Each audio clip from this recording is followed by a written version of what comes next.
Hello there, and welcome to Essay Master's Graduate School Essay course. My name is Stephen, and if you're applying to a master's or a PhD program and it asks you to write a statement of purpose or a personal statement, this is the course that will help you perfect your essay. Over the next few videos, we'll provide some high-level advice. We'll go into ways you can structure your essay. We'll provide examples of good and bad writing. We'll give some tips for some specific unusual circumstances you might come across, and then we'll provide some final steps that you can do before you hit submit on your application. So without further ado, let's get right to it.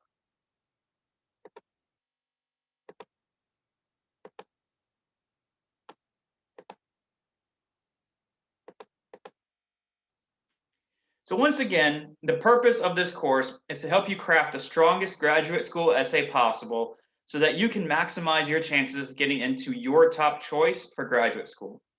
Although some schools may ask for more than one essay, for the overwhelming majority of master's and PhD graduate programs, you're going to be asked to write a single essay.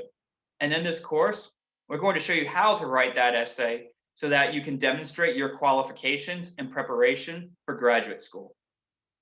But first, let's discuss why this actually matters. Well, keep in mind, everything else that you give the program is either a number, like your GPA or your GRE score, or your resume or CV. Not to mention that they're already set in stone, so there's not really a whole lot you can do about them. That will tell the faculty what you've done. Your essay, though, will tell them not just what you did, but what you learned from those experiences and how they prepared you for graduate school. While some schools will call this a personal statement, some a statement of purpose, and some will just call it an essay, in our experience, your best bet is to think of it as a statement of purpose. Provide purpose and provide evidence that you can fulfill that purpose in your essay. And accordingly, as we'll get to later, don't worry about providing some emotionally compelling reason for attending.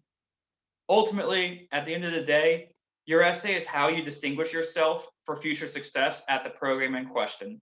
And most specifically, you do that by highlighting your skills and experience, especially in research, in as much detail as possible. Now, we mentioned this in the previous slide, but we need to hammer this point home. This is best thought of as a statement of purpose, not a personal statement. You need to think of this as professional correspondence. While some types of higher education, such as law school and MBA programs, may allow for more creative storytelling, graduate school is not the place to do it.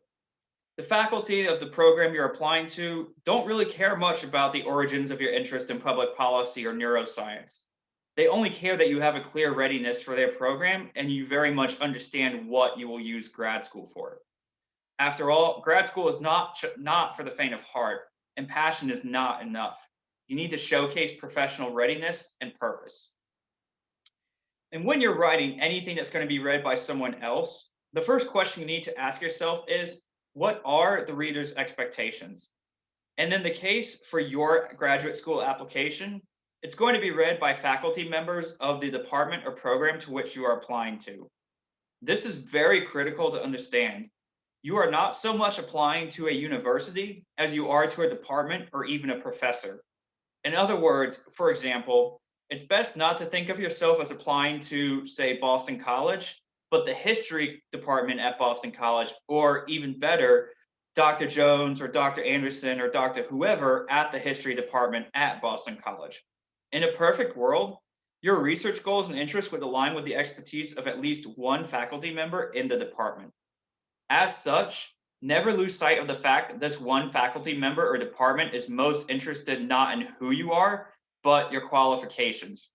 As Jane Bass says here, quote, "The people who read these things want to know whether or not you will be an asset to their program.